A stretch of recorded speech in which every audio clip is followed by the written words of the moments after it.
Putin के power के आगे नतमस्तक होगी दुनिया। सोवियत संघ की ताकत हासिल करने की कोशिश में पुतिन। 30 साल में पुतिन ने बदल दी रूस की तस्वीर। दोस्तों, रूस में एक कीर्तिमान जोसेफ स्टालिन ने बनाया था, तो दूसरा कीर्तिमान व्लादिमीर पुतिन के नाम पर है। पुतिन ही हैं जो स्टालिन के बाद रूस की सत्ता के शिखर पर 2 दशक से काबिज है। जहां स्टालिन सोवियत यूनियन के पर्याय थे, तो वहीं पुतिन दुनिया भर में रूस की पहचान बन चुके हैं। एक वक्त ऐसा भी था जब सोवियत संघ का दुनिया में सिक्का चलता था। तब अमेरिका जैसे देशों की हिम्मत नहीं पड़ती थी कि वो सोवियत संघ को आंख भी दिखा सके। लेकिन 30 साल पहले जब सोवियत संघ का विघटन हुआ, तो उसके विघटन से कई देश निकले। सोवियत संघ के टूटने के बाद रूस बना। रूस के राष्ट्रपति व्लादिमीर पुतिन ने एक बार कहा था कि 1991 में सोवियत संघ के टूट जाने के बाद उनकी हालत इतनी खराब हो गई थी कि उन्हें घर चलाने के लिए टैक्सी चलानी पड़ी थी। सोवियत संघ के विघटन के बाद देश की आर्थिक हालत काफी खराब हो गई थी और लोगों को बड़ी परेशानियों का सामना करना पड़ा था। व्लादिमीर पुतिन पर उनके आलोचक आरोप लगाते हैं कि वो सोवियत संघ फिर से बनाना चाहते हैं। सोवियत रूस को लेकर पुतिन की संवेदनशीलता छिपी नहीं है। इसके विघटन के बारे में पुतिन कहते हैं, हम एकदम अलग देश बन गए थे। जो 1000 साल में बना था वो खो गया था। दरअसल 1991 में सोवियत संघ टूटकर 15 देशों में बदल गया था, लेकिन आज 30 साल बाद पुतिन अपने सपने को पूरा करने में लगे हैं। वो सोवियत संघ की वो खोई हुई ताकत को वापस पाना चाहते हैं। यूक्रेन उन्हीं 15 देशों में से एक है जो सोवियत संघ से अलग होकर नया देश बना था। वो तो रूस के सोवियत संघ से टूटकर अलग हुआ। ज्यादातर देशों से संबंध काफी अच्छे हैं, लेकिन यूक्रेन समेत कुछ देश ऐसे भी हैं जिन पर पश्चिमी देशों की छाया पड़ी और वो रूस से दूर होते चले गए। दोबारा से सोवियत संघ बनाने का सपना पाल रहे पुतिन अपने उसी मकसद के तहत यूक्रेन को दबाना चाहते हैं, और इसी वजह से रूस ने 1 लाख से ज्यादा सैनिक उसकी सीमा पर जमा कर लिए हैं, जिसे लेकर कई देशों में हमले का डर बना हुआ है। इसी साल की शुरुआत में पुतिन ने क्रेमलिन की वेबसाइट पर एक लंबे लेख में लिखा था कि वो मानते हैं कि यूक्रेन और उसके लोग रूसी इतिहास और संस्कृति का अभिन्न अंग हैं, जबकि यूक्रेन इस विचार को गलत मानते हुए खारिज करता है। 2014 में रूस ने यूक्रेन के क्रीमिया क्षेत्र को अलग करवा दिया था। रूस वहां के विद्रोहियों का समर्थन करता है जिन्होंने देश के पूर्वी हिस्से पर कब्जा कर रखा है और यूक्रेन के सरकारी फौजों से लड़ रहे हैं। पुतिन का मौजूदा कार्यकाल साल 2024 में खत्म होना है, लेकिन उससे 3 साल पहले ही संवैधानिक सुधारों पर विवादित राष्ट्रव्यापी मतदान के जरिए पुतिन अगले 16 साल तक भी सत्ता के शिखर पर बने रह सकते हैं। दरअसल साफ और सीधे तौर पर समझें तो पुतिन वापस से रूस को सोवियत संघ वाली ताकत के साथ देखना चाहते हैं। दोस्तों, आज के इस वीडियो में मैं आप लोगों को पुतिन के इसी सपने के बारे में बताने वाला हूं कि कैसे आज से 30 साल पहले सोवियत संघ के टूटने के बाद पुतिन ने रूस को फिर से सुपर पावर बना दिया है। आज रूस का यह दम है कि पूरी दुनिया उसके खिलाफ खड़ी है, फिर भी वो सीना तान कर पश्चिमी देशों का मुकाबला कर रहा है। दोस्तों, वीडियो को बिना स्किप किए पूरा देखिएगा, तभी आप लोगों को पुतिन का सारा खेल समझ आएगा। 20 साल में सुपरमैन कैसे बन गए पुतिन? क्या पुतिन हासिल कर पाएंगे सोवियत वाली ताकत? दोस्तों, साल 1991 ये वो साल था जब सोवियत संघ अंतिम सांसें ले रहा था।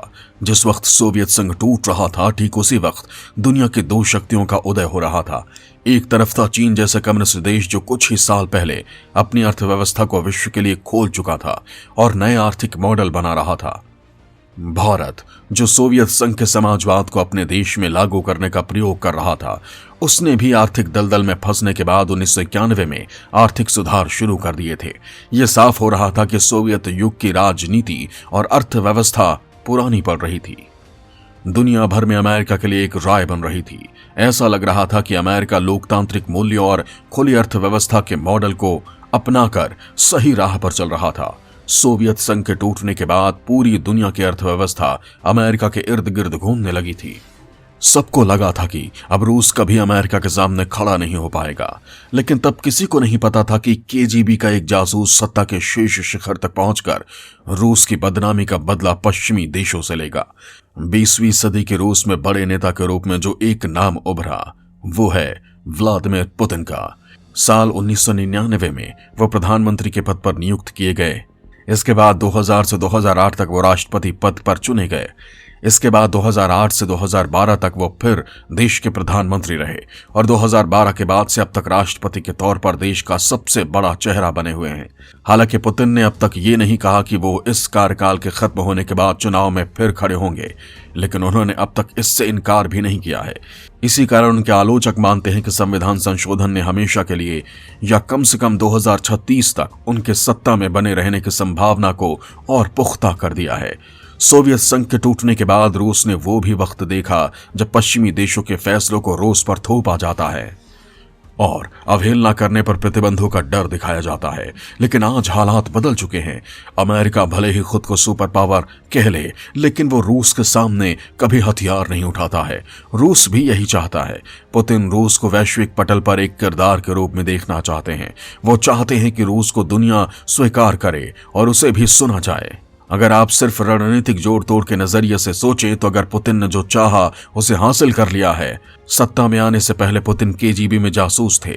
उन्होंने सोवियत संघ की खुफिया एजेंसी केजीबी में 16 सालों तक जासूस के रूप में काम करने के बाद साल 1991 में राजनीति की पारी शुरू की थी। ये वो दौर था जब एक तरफ रूस और पश्चिमी देशों के बीच जारी शीत युद्ध खत्म होने के कगार पर था, तो दूसरी तरफ किस्मत व्लादिमीर पुतिन को सत्ता की गलियों की तरफ खींच रही थी। 1989 की क्रांति के दौरान पुतिन ड्रेसडेन में रूसी खुफिया एजेंसी केजीबी के एजेंट के तौर पर तैनात थे। ये जगह जर्मनी के उस हिस्से में थी जिसे तब कम्युनिस्ट पूर्वी जर्मनी के नाम से जाना जाता था। इस दौरान वहां बड़े पैमाने पर विरोध प्रदर्शन हो रहे थे। प्रदर्शनकारियों ने बर्लिन की दीवार और आयरन कर्टेन को गिरा दिया था। इसी दौरान सोवियत संघ का विघटन भी हो रहा था, जिसका असर रूस में सत्ता के गलियारों में नेतृत्व के अभाव में एक तरह की खाली जगह बनने लगी थी। इस पूरे मामले पर पैनी नजर रख रहे युवा पुतिन को जनता की ताकत का अंदाजा हो रहा था और शायद इसी वजह से पुतिन ने जासूसी की दुनिया को छोड़ते हुए राजनीति की दुनिया में कदम रखा था। अगस्त 1999 बोरिस येल्त्सिन ने व्लादिमीर पुतिन को प्रधानमंत्री नियुक्त किया था। तब यह संकेत साफ था कि राष्ट्रपति येल्त्सिन क्रेमलिन यानी देश का नेतृत्व करने के लिए पुतिन को तैयार कर रहे थे। येल्त्सिन के पद छोड़ने में अभी 1 साल बाकी था, लेकिन दिसंबर 1999 में उन्होंने अचानक पद त्याग करने की घोषणा कर दी। नए राष्ट्रपति के नाम पर ना तो नेताओं ने और ना ही व्यापारी वर्ग ने ऐतराज जताया।